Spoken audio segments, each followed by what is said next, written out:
Not the silence of peace, the silence of pressure, of things hidden and waiting. Above Earth's orbit, the wreckage of something ancient floated through the cold dark, metal torn and fused by age, spinning slowly like a forgotten warning buoy. Faded alien markings scorched its hull. Burnt talons of obsidian reached outward, charred, broken, a pod detached from its core. Small, round, alive, it pulsed faintly like a beating heart wrapped in shadow. Inside, movement. Black tendrils stirred within the translucent shell. Not asleep, only waiting. The glass chandeliers shimmered overhead, casting fractured halos over polished shoes and forced smiles. Waiters weaved through the sea of black dresses and champagne flutes with the confidence of men who'd memorized this routine. Peter Parker, however, stood out like a blister in a ballroom. He tugged the collar of his too-tight suit and cleared his throat. His eyes scanned the room for MJ, but instead landed on Harry Osborn across the floor. Alone, sulking in a $3,000 tux, nursing a drink like it had offended him. Peter hesitated. The room was golden and distant, like something on a movie set, beautiful but false. He'd taken the bus here, missed the last train. His camera was dead. He had $42 left in his bank account. His spider powers were glitching again, and he hadn't slept in nearly 2 days. But when he saw her, Mary Jane, in that wine-colored gown, lips like fading paint, laughing politely at someone else's joke, Peter forgot to breathe. He tried to blend into the background, failed as usual, and shuffled toward the refreshments. Just water. He sipped it like wine, and pretended he wasn't watching her. But then came the clink of a spoon to glass. Everyone turned. John Jameson stood beside MJ with a charming, practiced grin, the way a man smiles when he's about to throw a grenade. I just want to say, to the most amazing woman I've ever met, MJ's eyes flicked toward Peter. Just for a second. You make every day brighter, every moment stronger. And I am the luckiest guy alive to say that I get to marry you. Applause, laughter, champagne bubbles, rose like blood in a dream. Peter stood frozen, the glass shaking slightly in his hand. She didn't look at him again. Outside, the night had a sour chill. The wind blew newspaper across the empty sidewalk.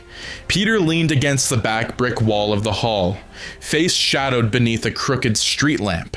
He didn't cry. He didn't have the energy. But then Harry stepped out behind him, footsteps clicking like judgment. So, Harry said, that's how it ends, huh? Watching her from the shadows? Peter didn't respond. Harry stepped closer, slurring slightly. You could have told me. You could have told me what really happened to my father. Peter's jaw tightened. Harry, you lied to me. Harry's hand twitched. Did you kill him? Peter turned. No. Then who did? Peter said nothing. That was all it took. Harry's fist collided with his face. Once, twice. Peter didn't flinch. He could have stopped him. Could have snapped his wrist like a twig, but he stood there, motionless. Then Harry raised his hand a third time, and Peter reacted. Too fast. The kick sent Harry flying 6 feet backward, skidding across the pavement like a discarded doll. Silence dropped over the alley like a stone. Harry groaned. Peter stared at his own foot, then down at his friend, his eyes wide, hollow. The guilt came not in a flood, but like a drip, slow and sickening. I didn't mean... Harry crawled to his feet. Blood traced his lip. You're not my friend. And then he disappeared into the dark. The swing back across the city was a mess. Peter's grip misfired twice. His vision blurred. His suit clung tighter than usual, almost itchy. He landed in an alley off 7th, knee buckling from the drop. Another blackout. His powers were failing again. He leaned against the wall, breathing through clenched teeth. A dog barked somewhere. A taxi honked. The city didn't care. He didn't even feel the meteor when it crashed 4 blocks away. But it felt him. At home, Peter collapsed into his bed in the costume, too tired to move. The room smelled like damp socks and old ramen. The moonlight slithered through the blinds. Outside his window, something shifted. A shimmer of black, fluid, soundless. It curled along the sill, slipped through the crack like oil, glided across the ceiling, and dropped onto him. Peter didn't stir. The substance pulsed against his chest, testing, seeking. Then it began to spread, tendrils around his arms curling at his jawline. And Peter dreamed. He was back in the car. Uncle Ben was driving. "You're quiet today." Peter stared out the window.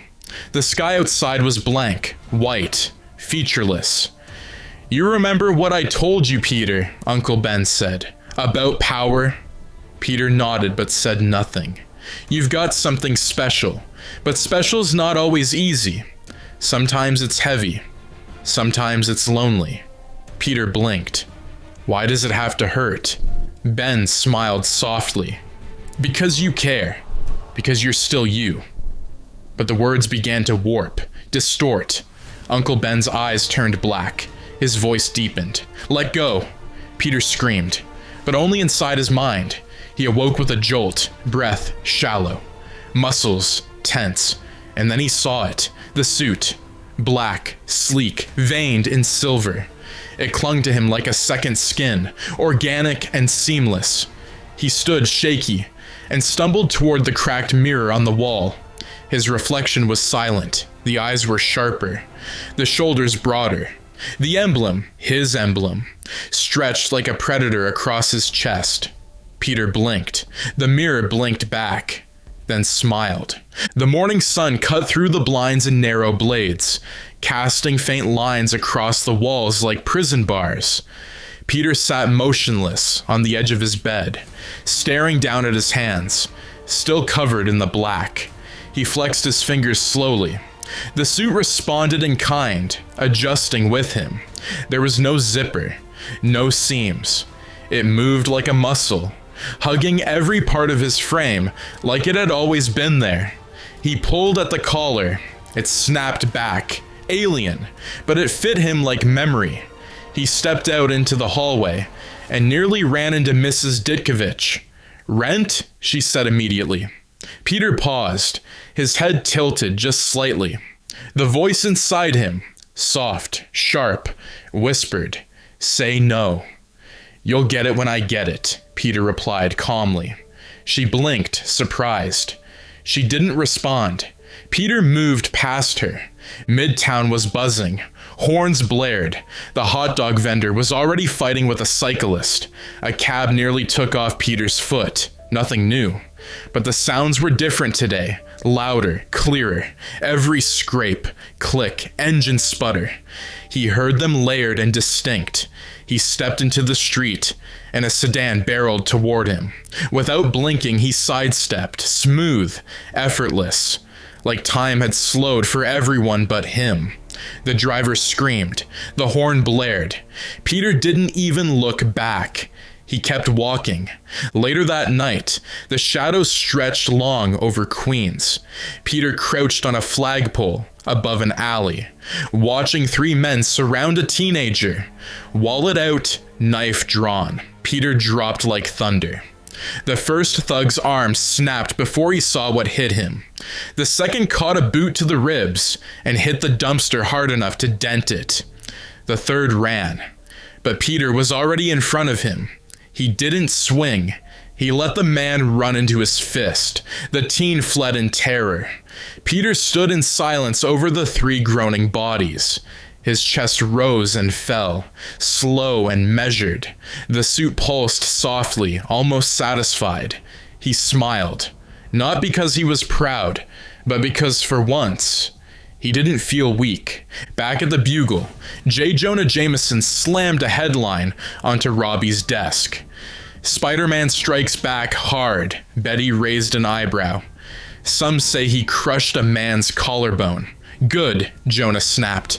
That'll teach him not to mug a kid. Finally, some backbone from that wall-crawling vigilante. Robbie muttered something under his breath. Peter entered, dropping a photo packet on the counter. Jonah glanced at them. These are better. Peter nodded once. You want more? Sure. Peter smiled. No jokes, no banter. Just cold efficiency. Betty watched him leave, unsettled.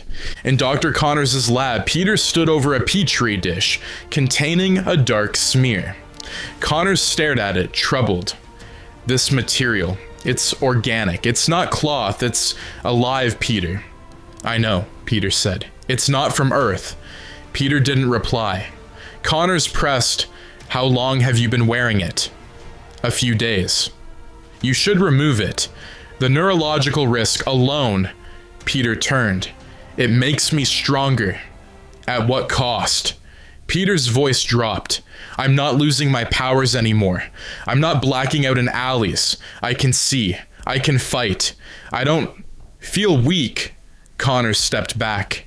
You didn't come here for my opinion. You came here hoping I'd tell you it was safe. Peter said nothing, then walked out. MJ stood at the doorway of her rehearsal studio, arms folded. Peter leaned against the wall nearby, eyes hidden behind sunglasses even though it was cloudy. You've changed, she said. I'm tired of apologizing, he replied. She stared at him. Is that what you think this is about? Peter didn't answer. You weren't at my show. You weren't at dinner. And now you're... what? Cool guy in black? Peter's voice was cold. I'm saving the city, MJ. Are you? She turned and walked away. Later, in the deep hours of the night, Peter perched atop a cathedral. Wind slicing past him, suit billowing like ink in water. The city looked different from here, angrier, closer. A sound behind him, sharp and electric. Harry Osborn, standing in the dark just outside the glow of the cross on the steeple. I saw what you did to those men. Peter turned slowly. Good. Harry's face twisted. You're not him anymore. You're not even close. Peter smiled. I'm better. He leapt into the void, disappearing into the night like smoke. In the warehouse district, hidden behind layers of locked gates and dead power lines, Otto Octavius was alive, burned, scarred, bent, but alive. The metal arms curled and flexed like snakes beside him, now fused into the bone, their whispers constant, unrelenting. We build. He stared at a cracked photograph of Rosalie. We finish what we started. The camera panned across blueprints. Tritium, reactor coils, steel spires. The machine was coming back, and this time no one would stop it. Peter stood before his mirror with the bathroom light flickering above him, a single bulb swaying on its wire like a noose. The black suit clung to his frame like it had grown from under his skin, no longer feeling foreign. It didn't need adjusting. It knew him. His jaw was sharper in the reflection, his eyes colder. Even the way he stood felt less human, more calculated. He leaned closer, staring. The mirror image tilted its head, a beat later than he did. Peter's breath hitched. The reflection smiled first. Rain tapped the windows of the cafe where MJ worked. She stood behind the counter, staring at the door, hoping. Peter didn't show, but the Bugle did. A headline sat on the counter of a customer's table, half drenched in coffee. Spider-Man unhinged. Criminal hospitalized after attack. She turned away from it, lips tight. At Columbia, Dr. Connors slammed a file folder shut. Frustration building. He picked up the phone. Peter, if you're seeing this, call me. That substance, it's more than just reactive. It's psychic. It's mimicking your neural patterns. It's feeding off you. Click. No answer. That night, Peter returned to the Bugle. The office was mostly empty except for Betty at her desk, still typing up classified ads. When he passed her, she flinched. "Betty," he said softly. She forced a smile. "Hi, Peter." He paused, then leaned down close. "Did I scare you?" She hesitated. "No." He tilted his head. "You're lying." She looked down. He kept walking. Later at the jazz club, MJ stepped onto the stage. The lights were soft, the piano gentle. Peter sat in the back in shadow. He didn't clap when she walked out. He didn't blink. He watched. She sang. It was soft, sweet, honest. Then he got up. He made his way to the stage, suit, jacket glinting dark under the red lights, and dropped a request card next to the pianist. He whispered something. The piano changed. MJ's voice faltered. Peter stepped onto the stage with her. Not dancing, just standing beside her. Too close. The room fell into awkward silence. She backed away. He didn't stop her. "What are you doing?" she hissed. Peter leaned in. "I just wanted to be seen." Then he left her there, alone under the light. That night, in the alley behind the club, Peter fought a mugger, 1-on-1. No mask. The man slashed with a knife. Peter caught his wrist, twisted, broke it. The scream was short. He pinned the guy to the brick wall and kept hitting, and hitting, and hitting. Not for justice, for silence. The man slumped. Peter stood over him, panting. Then the whisper came again, but not in his ears, in his veins. More. Peter stumbled back, horrified. Later that night, he returned home. Ursula offered him cake through the door. "Mr. Parker, I have chocolate cake and milk." He didn't answer. She left it outside. He sat inside, still in the black suit, blood on his knuckles, watching the flicker of an old TV. Not really watching. His reflection in the blank screen grinned. The next morning, Peter tried to return to normal. He wore his old red suit, took the train like everyone else, bought a bagel, but he couldn't shake the feeling. He missed the black. By noon, he had it on again. Harry stood alone in the Osborn penthouse, staring at the armor his father once wore. The glider lay dormant in the center of the room, dusty, silent. He watched old home videos. Norman laughing, Norman scolding, Norman telling him, "You'll never be strong enough." Then silence. He touched the pumpkin bomb. The eye flickered red. Otto's new reactor sparked to life in a dark warehouse. The same haunting hum as before. His arms moved around him like guards. Stability is achievable. All I need is fuel. He looked toward a vial of tritium on the table, and a schematic of Peter Parker's building. Peter stood on the top of the Empire State Building. Below, the city churned, unaware. He heard everything, every cough, every siren, every whisper. His head ached. He whispered to himself, "This isn't me." The suit gripped tighter. Yes, it is. He closed his eyes and saw Uncle Ben, sitting in the passenger seat again, silent, watching. Peter turned to him. "I tried. I really did."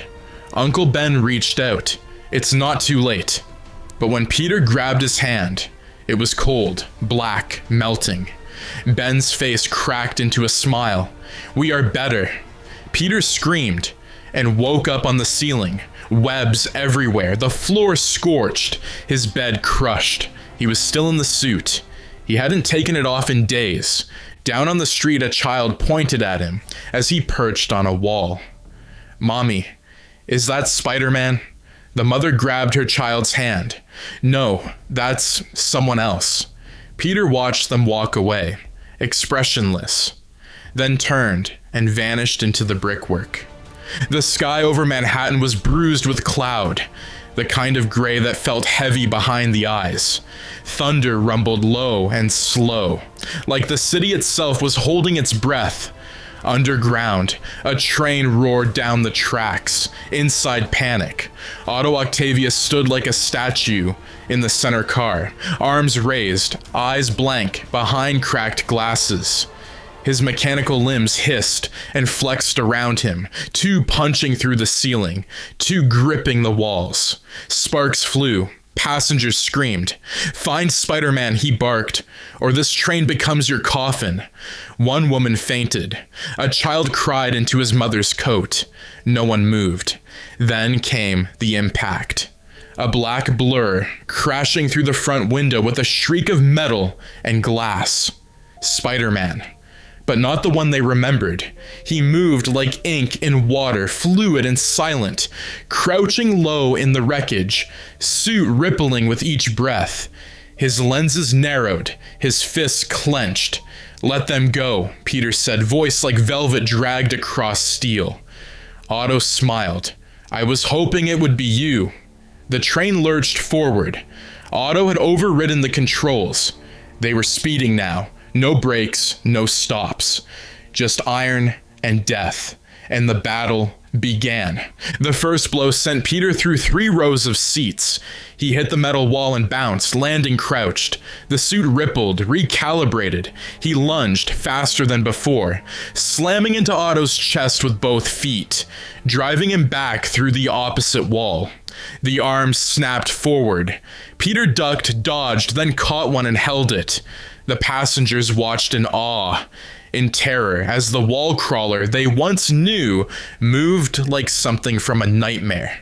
His punches left dents in metal.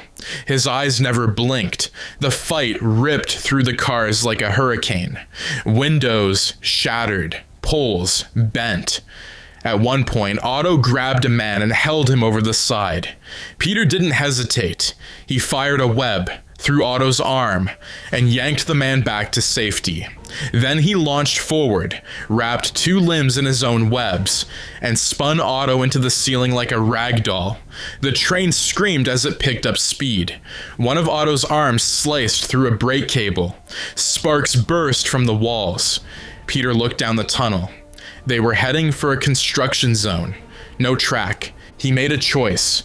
Peter webbed to the front of the train and leapt ahead, planting himself on the windshield. The suit bled into the glass, anchoring him. He began firing webs left and right, rapid fire, attaching them to passing buildings, poles, anything solid. The muscles in his arms screamed. The suit reinforced him, but the pain was still his. The train shrieked as the webbing tightened.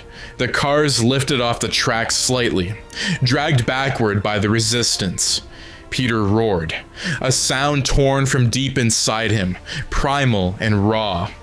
As the train finally groaned to a halt, just inches from collapse, he collapsed onto the metal. Silence, then murmurs. Someone helped him up. The passengers, dusty, bruised, gathered around. A child stepped forward. "Are you okay?"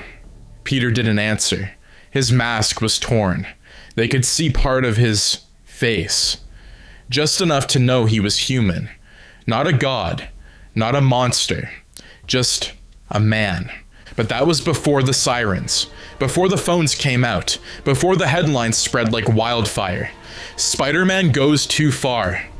One image was shared everywhere. Spider-Man, black-suited, towering over a beaten Otto. Face bloodied, eyes blank. No context, no truth, just fear. Back at the Bugle, Jameson slammed his fists on the desk. "This is it. He's finally snapped. I want column inches. I want witnesses." Robbie muttered, "He saved them." Jonah scoffed. "That's what they all say." Right before they burned the city down. Peter sat alone on the Chrysler Spire that night, the wind pushing against his chest like a weight. His gloves were torn. His ribs ached, but he felt nothing. The suit was silent now. It didn't need to whisper. It had him. MJ found him the next day.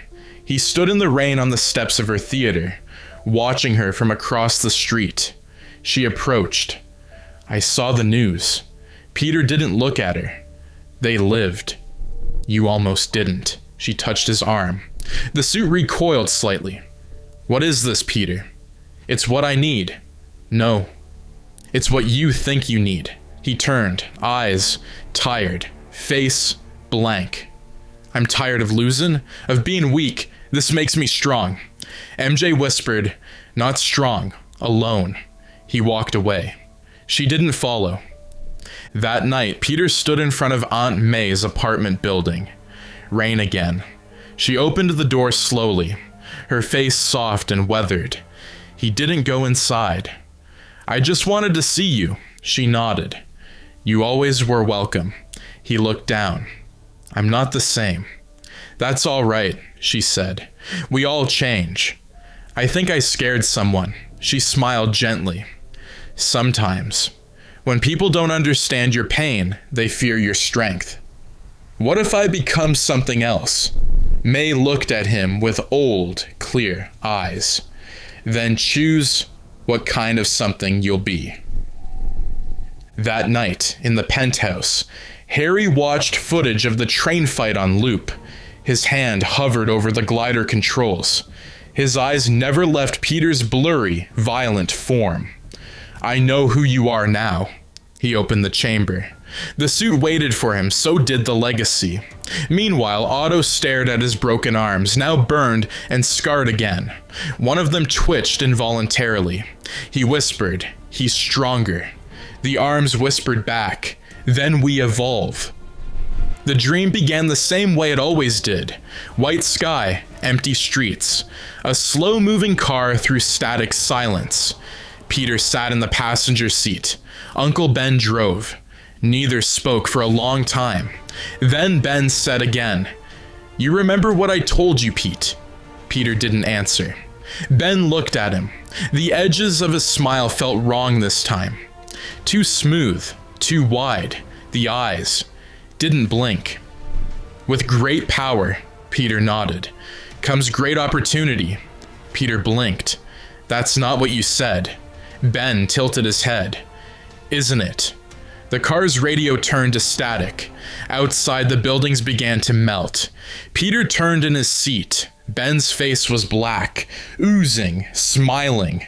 He woke on the ceiling again, heart pounding.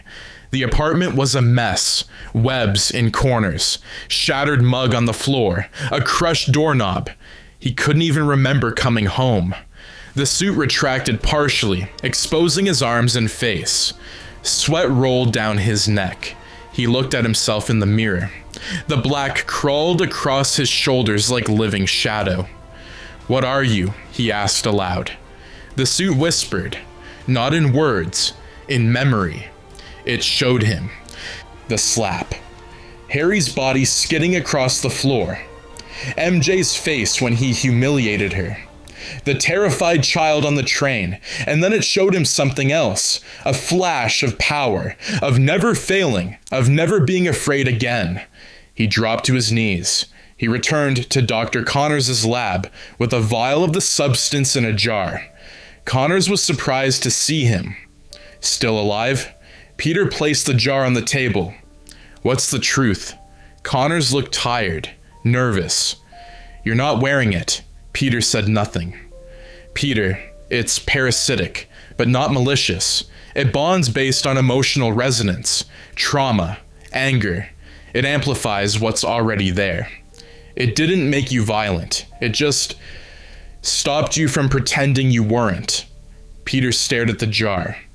Can it be controlled? The question is, do you want to? Peter left before Connors could answer.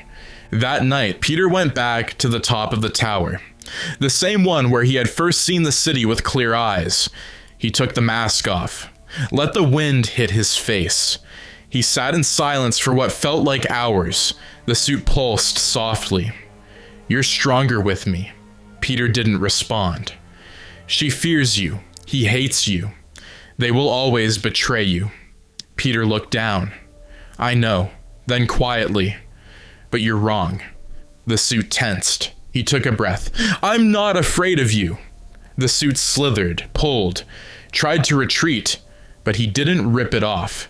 He embraced it. I'm not pretending anymore. I am angry, I am tired, but I still care, and I choose who I am. The black softened. It folded around him, not as armor but as skin. The lenses shifted slightly, sharper but kind. The symbiote didn't scream, it listened. The next morning, Peter knocked on Aunt May's door. She opened it with a warm, confused smile. He didn't speak, just stood there soaked from the rain. Then from behind her came a voice, small, bright. "Hey, Peter." It was Henry Jackson, the neighbor kid, barely 10, holding a comic book box. Peter blinked. Henry. Henry grinned. "I'm helping Mrs. Parker pack her stuff." Aunt May gave Peter a look. "He's been a great help. We're giving him $5. Peter chuckled, softly. It felt foreign. Henry stepped forward, comic in hand. "I don't see Spider-Man in the paper anymore." Peter knelt down slightly. "He's figuring things out." Henry nodded. Then, seriously, "He'll be back, right?" Peter hesitated. "I don't know." Henry looked disappointed. Then Aunt May smiled. "You'll never guess who he wants to be." Peter tilted his head. "Who?" "Spider-Man." Peter felt a lump in his throat. He looked at Henry. The grin, the excitement, the belief. "Why?" Aunt May answered. "He knows a hero when he sees one. Kids like Henry need a hero.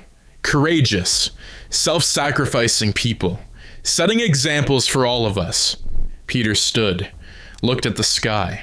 The wind felt different today. Not colder, clearer. Somewhere deep beneath the Osborn estate, Harry stared at himself in the mirror. The goblin armor hung behind him.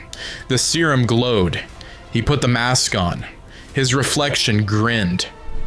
Otto stood in the center of his lab as the reactor roared to life once more. The city's power grid flickered. The water below rippled. The metal spires began rotating. "Stability achievable in 23 minutes, the HUD announced. "Begin sequence," Otto whispered. "Prepare for detonation." Peter stood atop a rooftop, fully suited, still black, but no longer monstrous. MJ's voice echoed in his mind. "It's not strength if you're alone," he whispered. "Then I won't be." And he leapt toward the glow on the water. The city was bleeding light. Power fluctuations rippled through Manhattan. Traffic lights blinked in erratic pulses. Skyscraper windows dimmed and brightened like giant lungs trying to breathe. At the river's edge, a low tremor vibrated through the earth, coming from the waterfront warehouse, now lit with a cold, artificial glow. Inside, the fusion reactor roared louder by the minute. Octavius stood at its heart, surrounded by spinning magnetic rings and rippling energy. His arms clicked and hissed, constantly recalibrating. A halo of heat distorted the air around him. "Stability at 60%, the computer droned. "Containment integrity, falling." He didn't care. This time, he'd get it right. He had to. Above, on a rusted rooftop just outside the blast radius, Spider-Man watched. He knelt in silence. The black suit shimmered under the floodlights, but his posture was calm. Coiled, not wild. Purposeful. He took one breath, then dropped. The descent was silent. He crashed through the upper skylight and landed in a crouch beside a whirring terminal. Otto turned. "You again." Peter stood. "Turn it off." "No. You'll kill half the city. They'll forgive me once they understand. Once they see." Otto stepped forward. Mechanical arms fanned wide. "You don't understand what it means to fail your greatest work. To be powerless." Peter interrupted, voice calm. "Yes, I do." Otto hesitated. "You know what this is. You know what it feels like when everything you love slips away because you weren't strong enough." Peter nodded. "I know exactly how that feels." He stepped closer. "But I also know this isn't strength. It's desperation dressed as genius." Otto's eye twitched. "And what are you?" A shadow of yourself wrapped in an alien weapon? Peter looked down at his hands, gloved in black, then looked up again. No. I'm someone who finally stopped lying about the parts of myself I hated. He held out a hand. You can still stop this. Otto looked at him. The arms hissed and clacked, unsure. Then something else stirred above. A glider. Silent as death.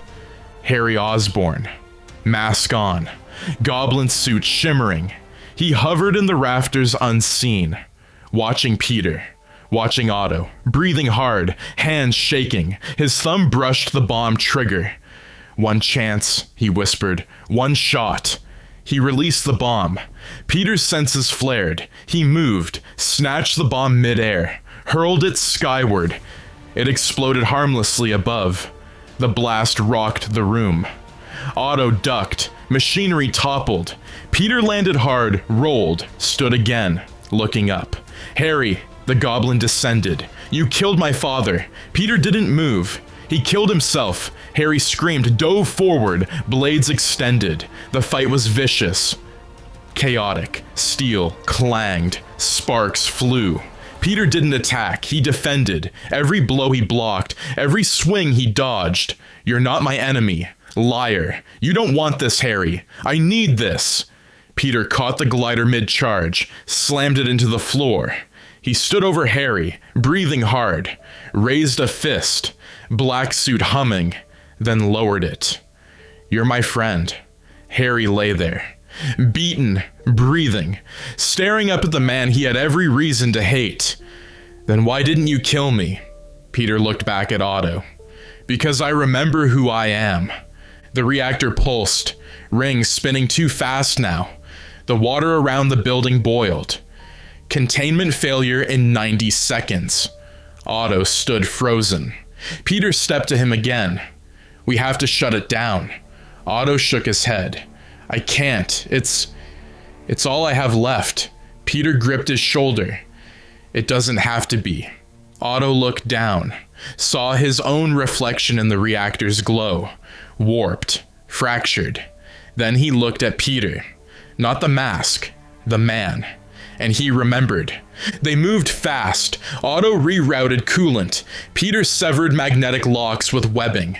They dismantled the core piece by piece, the fusion coils collapsing inward. The building shook. It's going to go, Otto said. Peter looked at him. Otto stepped toward the control arm.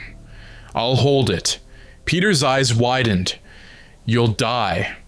Not if it means no one else has to. He gave Peter the smallest smile. I finally get it. He turned back. The mechanical arms lifted the fusion core and dragged it into the river. A flash of light, then silence. Steam billowed. Otto was gone. Outside, Peter carried Harry's limp body out of the collapsing building. The storm had passed. Sirens wailed in the distance. Peter laid Harry gently on the sidewalk, removed his mask. Harry's eyes flickered open. Tell them, he whispered. Peter leaned close. Tell them my father died saving the city. Peter nodded. Harry passed out. Later, as dawn crept over the skyline, Peter stood atop a rooftop. The black suit still clung to him, but it didn't pulse anymore. It was still. A reflection, not a force. MJ stood beside him. You didn't come to my show, she said softly. I'm sorry. Why'd you wear that? She asked, looking at the black. Because I needed to see who I really was. And who is that? Peter turned to her. Someone who's made mistakes. Someone who can still be better. She smiled. Then let's both be better. They stood together in the wind. No kisses. No endings. Just a quiet beginning. Weeks later. A college rooftop. Books in her arms. Gwen Stacy stepped onto the ledge. She spotted someone crouched above her. Perched on the antenna. Black suit. Calm posture. Spider-Man? Peter turned. Peter. She raised an eyebrow. You're not what I expected. He grinned slightly. Good. The city stretched behind them, wide and alive. So, "What now?" she asked. Peter looked down at his hands, then at the rising sun. "Now I try again." And with that, he leapt into the open air. The sky was clean again. No rumble, no sirens. Just the golden hush of a city slowly waking. Peter's silhouette soared across the skyline, arms out, legs tucked, every motion fluid, every instinct sharp. The black suit shimmered under the early light, silent, no longer whispering. It moved with him, not against him. He'd won, not with rage, not with fear, with choice, and he chose to leap. But the wind shifted. Mid-air, something pulsed behind his spine. An unnatural pull. The hairs on his neck rose, the light bent, colors dawned inverted, and then a crack in the sky. A jagged violet fracture opened above the Chrysler building. It was wide and wrong and humming with energy he'd never felt before. Time itself seemed to pause and then scream. Peter tried to shoot a web, but his wrist twisted in on itself. The suit twitched. He reached out. Too late. The air folded, and he was gone. The world returned without him. Blackness. Then he crashes hard onto a rooftop in an entirely different city. Smog in the air. Neon lights. The skyline unfamiliar. Peter groans, rising slowly, looking around. Everything feels wrong. And then he hears it, the thrum of a screen flickering above Times Square. He turns toward it. A massive digital billboard lights up. Daily Bugle, live broadcast. "We now have confirmation. Peter Parker is Spider-Man." Peter steps closer. The footage plays not him, but someone else. Younger. Shakier. Tom Holland's Peter, unmasked, standing in front of a crowd. Peter flinches. What is this? But the screen glitches again. The Bugle graphic warps. A new image appears just for a second. A symbiote-covered Spider-Man, but not his own. Sleeker, alien, more advanced. Its white spider insignia not stretched or jagged, but bold and distinct. Peter steps closer. His own black suit seems to quiver, as if recognizing something. Then the screen cuts to static. Behind him, the wind howls again. Peter turns slowly. In the alley across the street, a ripple in space shimmers, faint, growing. Something is coming. But Peter doesn't run. He steps forward, eyes narrowed, voice low. "Guess I'm not the only one."